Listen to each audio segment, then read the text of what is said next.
Welcome to Skills to Pay the Bills. I'm your host, Tia Young, and I'm honored to have Ms. Sheree Mackin, Assistant District Director for Marketing and Outreach, and Ms. Alexandra Petrowski, Economic Development Specialist, both representing the Small Business Administration, Washington Metropolitan Area District Office, or as it is affectionately called, SBA. Today we're going to talk about the many ways in which SBA will be reaching out to small businesses in the Washington metropolitan area in 2015. So let's get started. Hello ladies, how are you? Hello, hello. How Hi. you doing? Good? Doing well. I'm so glad that you were able to pull away from your busy schedule. I've been down there, so I know what you guys are ripping and running all over the place. So I really appreciate your coming here today. Well, we definitely welcome the opportunity to be here. Thank you. Okay, so my first question is going to go to you, Ms. Sheree. What is your role at SBA as Assistant District Director for Marketing and Outreach? As Assistant District Director for Marketing and Outreach, I oversee the Marketing and Outreach team. Now, the great thing about that, because the Marketing and Outreach Division is charged with talking about SBA programs. So we meet with the Chamber of Commerce, we meet with business associations, we meet with federal government agencies. SBA just offers an array of programs. So we try to get that information out there on the different things that SBA offers to our small business community.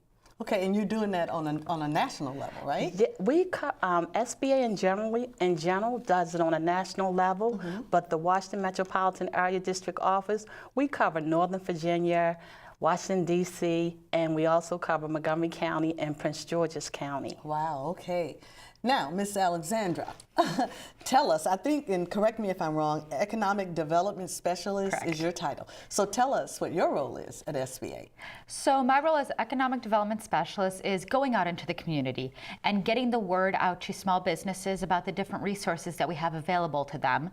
And I'm kind of the touch person for the small businesses if they don't really know where to go, to kind of connect them with what resource partners are really going to be effective for them. Okay, good.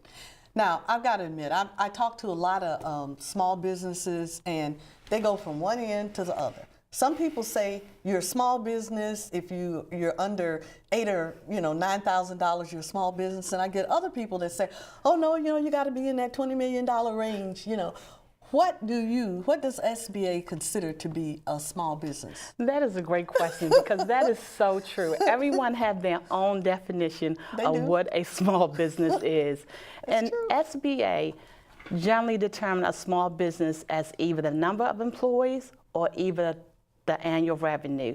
So for instance, if you are a wholesaler, the general size standards are you cannot have no more than 100 employees. If you are a manufacturing, you can have up to 1,500 employees. Wow. Now, when we think about revenue, so if you are a service firm, your revenue cannot exceed $4.7 million in some cases. If you are a retail or retail, then it cannot exceed $7 million. But what we try to explain, and that's what we call SBA general size standards. But there's also to really determine, if you want to go a little bit deeper, you want to look at your NAT code. And NAT code stands for North America Industry Classification Code. So when you kind of think you're small or someone else is telling you not, or you think you're large and you're just not sure, then you might want to look it up through your NAT code. But the general size standards is just pretty much, as I mentioned before, it's based off a number of employees or revenue. Okay. Well, I've learned something that tells me something, because back in the day, and I'm 100 years old, folks, back in the day in Tennessee, the numbers were much smaller. They didn't go up into the millions. I mean, it was under that. So thank you. I've learned something. That's interesting to know. Sheree, can you give us some examples of the kinds of marketing and outreach projects that SBA does? For instance, I'll give you, and I want to talk about the one thing that's coming up. Type of programs that we generally do. We go out, we talk about our loan programs. We may go out to a library, we may go out to a school, we may go out again to the chambers or association. We actually may host an event at the convention center. So with our loan programs, then we may talk about our certification programs, and we offer an array of certification programs. In addition to that, with the counseling and the women business centers, so SBA is doing pretty much a lot of different things. We work with different federal agencies, whether it's involving contracting. So we do a quite number of things to really get the word out there and let people know about our programs, even if it's with international trade. Wow.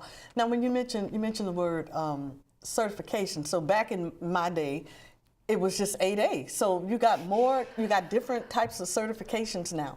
Is that right? Yes, it is, and Wow. I say thank you, Congress. Definitely thank you, Congress. I won't say how old I am, but You're not 100. She's not old as me, folks.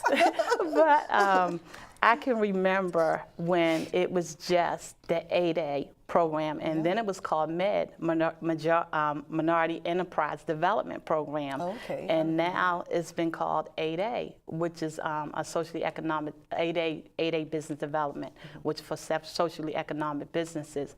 But on top of that, now we have women-owned small business self-certification program. We have the Hub Zone, which stands for Historically Utilized Business Zone. We have Service Disabled Veteran Program. So basically, Congress and SBA sitting down and say, how can we better continue to help our small business? And each time we see a need that we're not touching, we come together, talk about it, and say, hey, let's try this. So it's great to see, like we just talked about, we remember 8A was the only certification program, to really see how that's really grown. And it really shows that SBA is in touch with the small business community. Right, and that's what I was going to say. A lot of people are just terrified to even come because they think that they're too small or they don't have enough expertise, and they don't realize this is a new SBA that we're talking about. It's not the SBA of 100 years ago. Well, I'm saying 100, but I'll say 40, even maybe even 25 years ago, that you reach out to everyone that's interested in becoming an entrepreneur. Yes, and that's exactly why they started that the marketing and outreach division, because we needed more of a leg to go out and talk about our programs. Right. And it's really been great. And we tell people, even if you have a thought and you may not be ready to actually start that business, it's okay. Come in and talk to us. We'd rather catch you at the beginning than at the end. Trouble, when you got trouble, right? Yes, that's right. yes. That's good. Now, Alice has been sitting over there so patient. I haven't forgotten you. That's fine. And we're going to come back to Sheree, but what I want to know, I know that there is an attractive magazine that comes out. I'm not sure if it comes out every month or quarterly, and it's called the Small Business Resource. Can you talk to us a little bit about that magazine? Yeah, I actually happen to have one right here for you. Okay. I brought it for you, so here you are. Thank you. You're welcome. Thank you so much. Wow. So that's our Small Business Resource Guide, and what it is, it's pretty much tells about all the different programs, the certifications that Sheree talked about, the different capital programs that we have available at the SBA. And each district office, there are 68 district offices in the United States, comes out with their own. So this is going to give small businesses in the Northern Virginia, DC, Montgomery, and Prince George's County area their local resources, where if they need to speak with a business counselor, where they can go to, where the nearest partner is for them. If they need to find a bank that does that provides SBA loans, which ones work with the Small Business Administration. Okay, all right. And I'm looking here, right on the cover, it's saying, like you just mentioned, counseling, capital, contracting. And so those are critical components for any small business. And the cover is nice. I know that they're probably showing it also, but I'll show it again. Here it is. Thank you so much for that. Now, the other question that I have that I've had tons of people coming to me asking me about, and I have had just a little bit of experience with SCORE. And I need, as a small business owner myself, I need to go back and sit down with them. It was just awesome. And I was at the one on 4th Street, down on the lobby level, and that gentleman immediately started telling me things I needed to do. I put some of those things into practice, and just an immediate return on it. Tell me about SCORE. SCORE is very unique. It is one of our oldest counseling service program that we have. There was a time there was only SCORE. And we used to say SCORE stands for Service Corps of Retired Executives. And what's so great about them is they are business owners. Some of them are CEOs, some of them are chief operational officers, some of them are chief financial officers, and because they care about small business and they want to help you grow, they volunteer their time. They do not get paid. So they don't work for SBA. They do not work for SBA. They don't work for you. No, no, no. Okay. They, say that again. Again, they volunteer their time. You know, they do not work for SBA. They come in. So you may have someone that, like I said, in some cases retired, in some cases not, that may have ran a General Motors. You may have an attorney that's come in and wants to volunteer his time. They just come from all walks, and the reason that I really like SCORE, because every now and then you want to talk to someone who's done that particular type of business that you've been in. Right. You want to talk to someone that's actually been through it, and trust me, we will have a SCORE counselor that have done that type of business. So when you come in and meet with SCORE, and again, as Alex had explained, whether it's in the Northern Virginia area or Maryland or the Washington, D.C., their SCORE counselors are located throughout. So when you come in, we try to match you up with that particular SCORE counselor that has that particular skill set. And I think the Washington, D.C. metropolitan area has the best SCORE counselors they are. I think they are really fantastic. Sometimes it's really hard to find a SCORE counselor that specializes in IT. Sometimes it's hard to find one that specializes in social media. Right. And we really have, oh man, we just have an awesome group of people that really take time and volunteer their time and really care about your business. Right. Well, we're going to take a short break, but we'll be right back. So when I come back, I want to give just a little testimony about my experience with the SCORE office in the downtown office. So don't touch that dial. We'll be right back. Join our mission to proclaim the gospel of Jesus Christ. Every week, we feature a medley of gifts from artists, performers, ministers, and more. Experience the Lord's everlasting light in the cool of the day.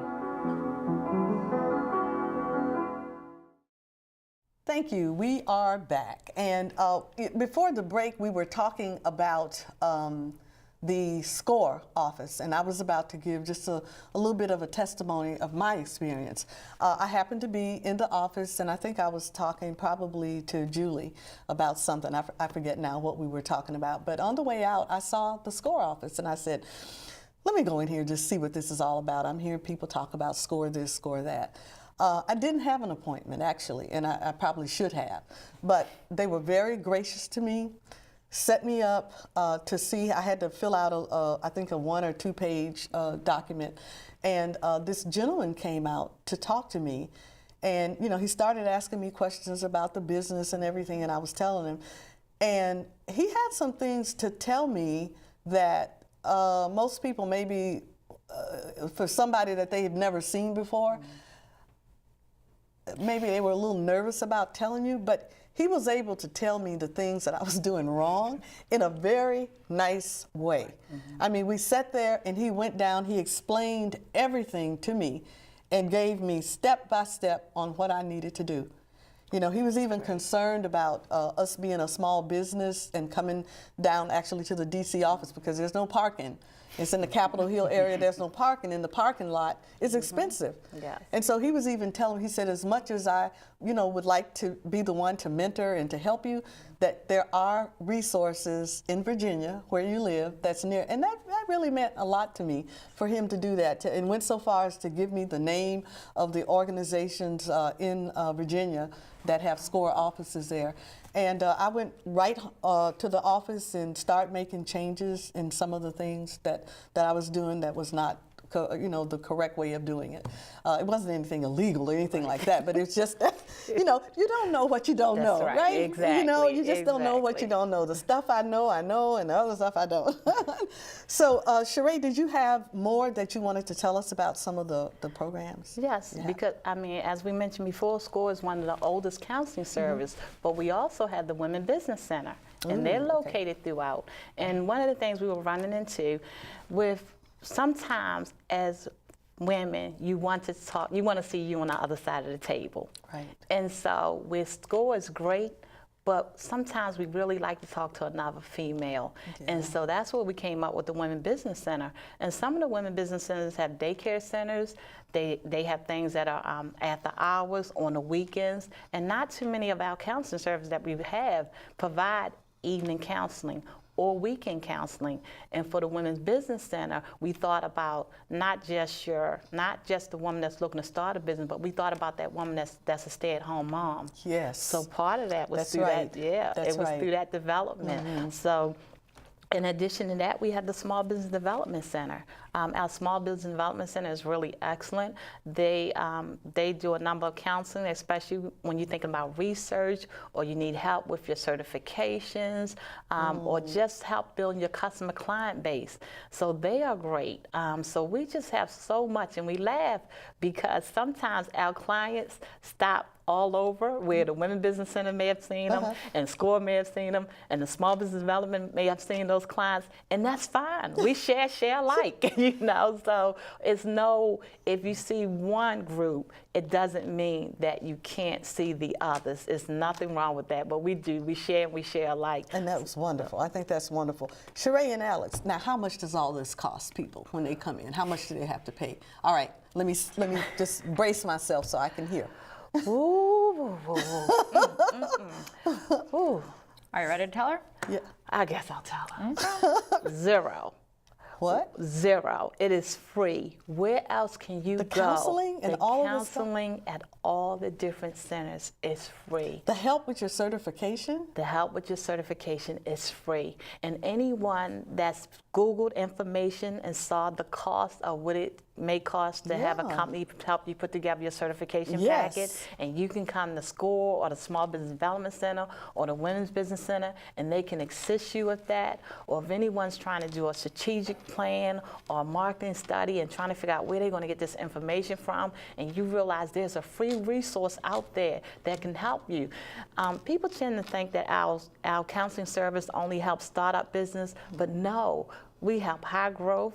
We help those businesses been around for 5 years, those businesses been around for 10 years. Even sometimes when you're not sure about leasing, again with loans, our SBDC will help you put together your loan packet. So, and I try to express, I really do, whatever you're going to, because the service is so valuable, come stop in and see one of our resource partners. Never feel like you have to go in alone. And even if you want to pitch an idea or you're looking to grow in a different direction, come and meet with one of the counselors. You really would be surprised that there's definitely someone there that's been exactly where you are.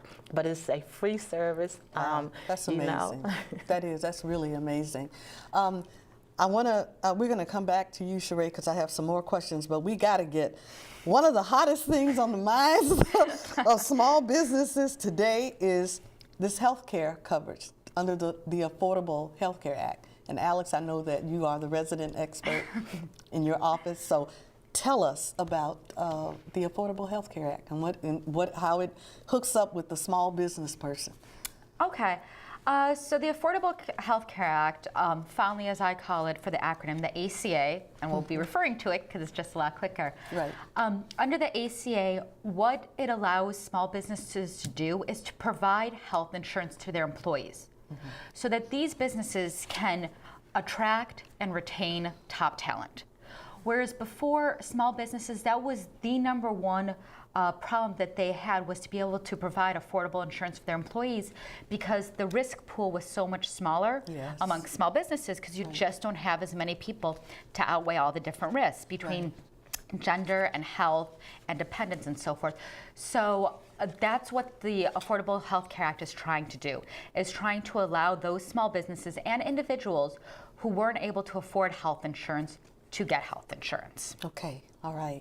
And the kinds of things, what does SBA do to get that word out to the small businesses? Are you having them come into your your office downtown, or how are you doing that?